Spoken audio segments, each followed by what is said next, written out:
কার সাথে আমার বিয়ে হবে তাকে একদম নির্ধারণ করা, নাকি এটা কর্মফল? নামাজে অতিরিক্ত হাই আসলে করণীয় কি? নামাজরত অবস্থায় শিশু জানামাজে প্রস্রাব করে দিলে করণীয় কি? নামাজ ছেড়ে দিব নাকি চালিয়ে যাব? মেয়েরা বোরকা না পরে বোরকার বদলে বড় জামা হিজাব পরে কি বাইরে যাওয়া যাবে? নামাজের মধ্যে যদি একাধিকবার ভুল হয় তাহলে করণীয় কি? আজানের সময় মেয়েদের মাথায় কাপড় দেওয়া এবং কাপড় থাকা বাধ্যতামূলক কিনা? চেহারায় ঘন দাড়ি থাকলে অজুর পানি কতটুকু পৌঁছাতে হবে? নেককার বিবি পাওয়ার জন্য করণীয় কি জানাবেন? কাউকে জীবনসঙ্গী পাওয়ার জন্য দোয়া করা যাবে কি না? সন্তান জন্ম নিলে কি তার কানে আজান দিতে হবে? কোনো কারণে না দিলে কি করতে হবে? আর বিলম্ব না করে আপনাদের ইতিমধ্যে যে প্রশ্নগুলো আমাদের কাছে এসেছে সেগুলোর উত্তর দেওয়া পালায় আমরা চলে যাই এবং শুরু করি আপনাদের প্রশ্নগুলোর উত্তর দেওয়ার ক্ষেত্রে। মেহরিন সুমি আপনি জানতে চেয়েছেন নামাজে অতিরিক্ত হাই আসলে করণীয় কি? হাই আসলে হাত দিয়ে সেটাকে বাধা দিবেন, বাস এটুকু, এর বাইরে আর বিশেষ কোনো করণীয় নেই। সেটা নামাজের বাইরে সর্ব অবস্থায়। হাবিবা ফারহানা জানতে চেয়েছেন নামাজরত অবস্থায় শিশু জানামাজে প্রস্রাব করে দিলে করণীয় কি? নামাজ ছেড়ে দিব নাকি চালিয়ে যাব? যদি জানামাজে পেশাব করে দেয় তাহলে ডানে বামে আগে পিছিয়ে সরে যাবেন। জানামাজের পর নামাজ পড়া তো আবশ্যক না, ফ্লোরে পড়বেন। ফ্লোরে না পাক লেগে আছে যদি দেখা না যায় তাহলে যে কোনো ফ্লোরে আপনি নামাজ পড়তে পারেন, কোনো অসুবিধা নেই।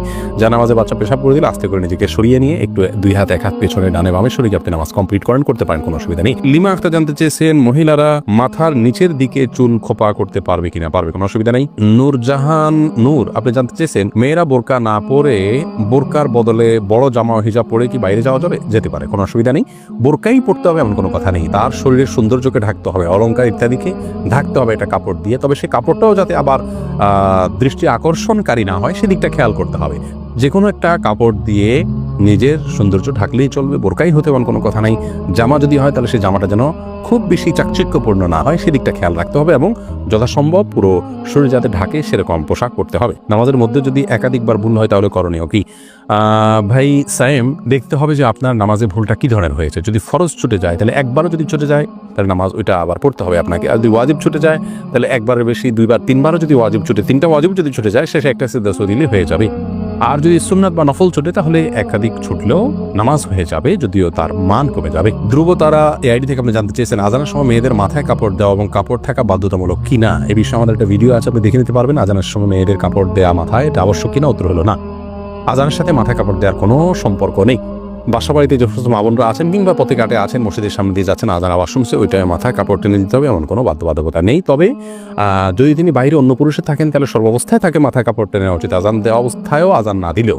আর যদি বাসা বাড়িতে থাকেন তাহলে শুধু আজান দেওয়ার কারণে তার মাথায় কাপড় টেনে দেওয়ার বিশেষ কোনো গুরুত্ব ইসলাম শরিয়ার দৃষ্টিকোণ থেকে নাই। আমাদের অনেক মা বোনরা এটাকে অনেক বেশি গুরুত্বপূর্ণ মনে করেন। এরপরে কানিজ সঞ্জিদা জানতে চেয়েছেন প্রেগনেন্সির টাইমে জিনের আসর থেকে নিজ বাচ্চাকে কিভাবে রক্ষা করা যায়? অনেক সমস্যা ফেস করছি বোন সঞ্জিদা। প্রথম কথা হলো এই সময়গুলো খুব স্পর্শকাতর, জিনের উপদ্রব অনেক সময় বেশি হয়ে থাকে। আপনাকে আমরা পরামর্শ দিব আপনার বাসা থেকে হারামের কোনো লেশ থাকলে সেগুলোকে আপনি বের করে ফেলুন। ধরুন টেলিভিশনে আপনি হারাম কোনো জিনিস দেখেন বা আপনার পরিবারে কেউ দেখেন, টোটালি বন্ধ করে ফেলুন। বাসায় ছবিযুক্ত কোনো কাগজ ঠোঙ্গা বা কোনো ছবি ঝুলানো টুলানো যে কোনোভাবে প্রদর্শিত থাকলে সেগুলোকে ড্রয়ার ইত্যাদিতে ভরে ফেলুন বা বাইরে ফেলে দিন।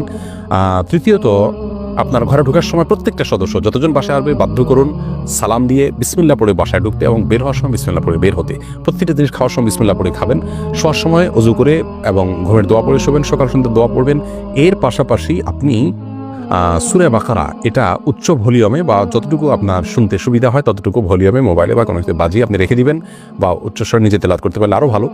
আর রুকিয়া অ্যাপ আছে, অনেক রুকিয়ার অ্যাপ আছে যেগুলোতে শুধু কোরআন হাদিসের দোয়া এবং আয়াত আছে শুধুমাত্র, সেগুলোকে চালিয়ে রাখতে পারেন বাসা বাড়িতে, ইনশাআল্লাহ বিদিনিল্লাহ উপদ্রব অনেকখানি কমে যাবে। তাওহিদ আয়েশা আপনি জানতে চেয়েছেন বেনামাজি ব্যক্তির হাতের রান্না খাওয়া কি অনুচিত? বেনামাজি ব্যক্তির হাতে রান্না খাওয়া যাবে, কোনো অসুবিধা নেই। আপনি কি খাচ্ছেন এটা হলো মূল বিষয়। নামাজি ব্যক্তি হারাম জিনিস খাইলে সেটা হবে হারাম, আর যদি বেনামাজি আপনাকে হালাল জিনিস খেতে পারেন, অসুবিধা নেই। হাফিজ মাহমুদ আপনি হাফিজ আল মাহমুদ জানতেছেন চেহারায় ঘন দাড়ি থাকলে অজুর পানি কতটুকু পৌঁছাতে হবে? চেহারা যদি ঘন পানি থাকে, এই দাড়ি থাকে, তাহলে আপনার দাড়ির গোড়া পর্যন্ত পানি পৌঁছানো যদি অসম্ভব হয়, কঠিন পর্যায়ের হয়, তাহলে সেক্ষেত্রে দাড়ির প্রকাশ্য অংশে শুধুমাত্র পানি পৌঁছাইতে হবে, যতটুকু ভেতর পর্যন্ত যায় ততটুকু পৌঁছাইতে হবে, গোড়া পর্যন্ত পৌঁছানো বাধ্যতামূলক নয়। আতিকুর রহমান আপনি জানতেছেন কবর জিয়ারত করার সময় আমরা সূরা পড়ি, আসলে কবর জিয়ারত করার সময় আমরা কি পড়বো, দোয়া কিভাবে করবো, কবর জিয়ারতের নিয়ম জাস্ট এটি লিখে দিলে আমাদের পেজে একটা ভিডিও পাবেন বা আমাদের ইউটিউব চ্যানেলে আসুন্নাহ ফাউন্ডেশন লিখে দিলে যে চ্যানেল আসবে সেখানে একটা ভিডিও পাবেন। আপনি কবর জিয়ারত করার সম্পর্কে বিস্তারিত সেখানে জানতে পারবেন। কবর জিয়ারতের জন্য কোনো দোয়া পড়ার কোনো সূরা পড়ার কোনো আবশ্যকতা নেই।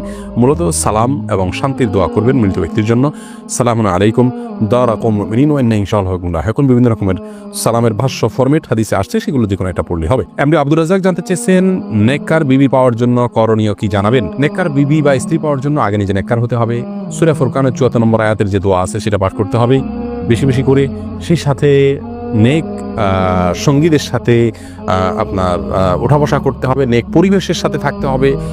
ভালো সোসাইটির সাথে থাকলে ভালো সোসাইটির সন্ধান পাবেন এবং ভালো দিন প্র্যাকটিস করেন এরকম মেয়েদের খোঁজখবর নিয়ে বের করতে হবে। আল্লাহর কাছে দোয়াও অব্যাহত রাখতে হবে। সিয়াম পাটোয়ারি জানতে চেয়েছেন কাউকে জীবনসঙ্গী পাওয়ার জন্য দোয়া করা যাবে কি না। নির্দিষ্ট কাউকে জীবনসঙ্গী হিসাবে পাওয়ার জন্য দোয়া করা যাবে কিনা এ বিষয়ে আমাদের একটি বক্তব্য রয়েছে, এই পেজে পাবেন, আমাদের ইউটিউব চ্যানেলে পাবেন, সেখান থেকে আপনি জানতে পারেন।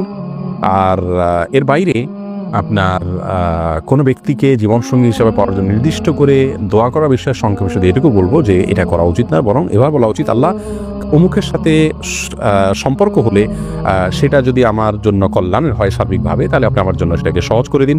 আর যদি আমার জন্য অকল্যাণ হয় তাহলে আমার থেকে দূরে সরিয়ে দিন। এক কথায় কল্যাণকর হলে যেন আল্লাহ আপনাকে পাইয়ে দেন, সেই দোয়াটা আপনি করবেন।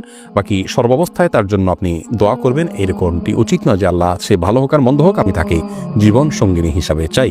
এরকম অন্ধের মতো দোয়া করা উচিত নয়, কারণ আপনি যেটাকে ভালো মনে করছেন সেটা ভালো নাও হতে পারে। সেই জায়গা থেকে সাবধান থাকা উচিত। রাশেদুল ইসলাম জানতে চেয়েছেন সন্তান জন্ম নিলে কি তার কানে আজান দিতে হবে, কোনো কারণে না দিলে কি করতে হবে।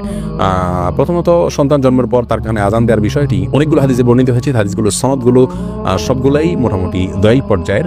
এজন্য সৌদি আরবের সাবেক গ্র্যান্ড মুফতি শেখ আব্দুল আজিজ আব্দুল্লাহ বিন বাজ রাহিমাহুল্লাহ তিনি বলেছেন যে এ বিষয়ে আমল করা যেতে পারে, যেহেতু অনেকগুলো হাদিস আছে এবং মুস্তাহাব পর্যায়ের জিনিস করা যেতে পারে। কিন্তু কোনো কারণে যদি কেউ না করে থাকেন, ছুটে যায়, কোনো অসুবিধা নেই, এটার জন্য কোনো প্রায়শ্চিত্ত করতে হবে না। এরপরে সঞ্জিতা আক্তার আপনি জানতে চেয়েছেন কেউ চাপে পড়ে তালাক দিলে তালাক হবে কিনা। তালাক, বিবাহ এগুলো এমন যে চাপে পড়ে করলেও হয়ে যাবে। এজন্য এগুলো না, যদি কেউ তালাক দিতে না চান তাহলে তাকে তার জায়গা থেকে অটল থাকতে হবে। যদি কেউ জবরদস্তি করে আপনার থেকে তালাক নেয়, কারোর কাছ থেকে তালাক নেয়, তাহলে কিন্তু তালাক পতিত হয়ে যাবে। রৌফি ইসলাম জানতে চেয়েছেন পর্দার ক্ষেত্রে চোখ বের করে রাখা যাবে কিনা, তাতে পর্দার খেলা পাবে কিনা। চোখ বের করে রাখতে পারবেন, চোখ বের করতে রাখতে পারবেন, কোনো অসুবিধা নেই, কারণ এটা আপনার চলার জন্য জরুরি। কিন্তু চোখেরও সৌন্দর্য যাতে অন্য কেউ দেখতে না পারে সেজন্য সানগ্লাস বা অন্য কিছু ব্যবহার করা উচিত। অন্তত এটা হলো নিজের আত্মসম্মানের ব্যাপার, যে আমার শরীরের কোনো অংশ দেখে কেউ বাজে চিন্তা করবে আমাকে নিয়ে, কেউ মনে মনে জেনা করবে, সে সুযোগ না দেওয়া হলো একজন আত্মসম্মান বোধ সম্পন্ন একজন ইমানদার মানুষের কাজ। সেই জায়গা থেকে এই চেষ্টাটা থাকা ভালো। টিপ পরার শরীর বিধান কি, সালিম ইবনু সাখওয়াত আপনি জানতে চেয়েছেন। ভাই সালিম ইবনু সাখওয়াত, টিপ পরা একজন ইমানদার নারীর জন্য নানা কারণে শোভনীয় নয়। প্রথমত হিন্দুরা বিশেষ করে লাল টিপটা পরা উচিত নয়, আরও বেশি যে হিন্দুরা সিঁদুর পরে থাকেন এটা তাদের ধর্মীয় আদর্শের জায়গা থেকে হয়, সেইটার সাথে সাদৃশ্যপূর্ণ হয়ে যায়। সেই জায়গা থেকে ইমানদারকে অমুসলিমের সাথে সাদৃশ্যপূর্ণ সংস্কৃতিও গ্রহণ করতে ইসলাম নিষেধ করেছে। মান তাশাব্বাহা বিকওমিন ফাহুয়া মিনহুম, আবু দাউদ হাদিসে আসছে নবী সাল্লাল্লাহু আলাইহি ওয়াসাল্লাম বলেছেন যে ব্যক্তি কোনো জাতির সাথে সাদৃশ্য গ্রহণ করবে সে তাদের অন্তর্ভুক্ত হবে। এছাড়া যদি সাধারণ কোনো টিপ জাস্ট সৌন্দর্যের জন্য করেন, নারীরা স্বামীকে দেখানোর জন্য এবং ঘরের ভিতরে তো করতে পারেন, কিন্তু ফাসেকদের নিদর্শন, অমুসলিমদের আপনার সাথে সাদৃশ্যপূর্ণ সেই জায়গা থেকে একটি পরিহার করা উচিত। আর টিপ পরে বাহিরে যাওয়া বেপর্দাহীন বা পর্দাহীনভাবে সেটা তো কোনো অবস্থায় যায় না, সম্পূর্ণ হারাম। অতএব সে বিষয়ে আমাদের সাবধান থাকতে হবে। এমডি আনোয়ার খান আপনি জানতে চেয়েছেন কার সাথে আমার বিয়ে হবে তাকে একদম নির্ধারণ করা নাকি এটা কর্মফল। ভাই আনোয়ার, এটা নির্ধারণ করা আল্লাহ রাব্বুল আলামিন নির্ধারণ করে দিয়েছেন কার সাথে কার বিয়ে হবে। নবী করিম সাল্লাল্লাহু আলাইহি ওয়াসাল্লাম একটা হাদিস থেকে সুস্পষ্টভাবে বিষয়ে আমরা নির্দেশনা পাই।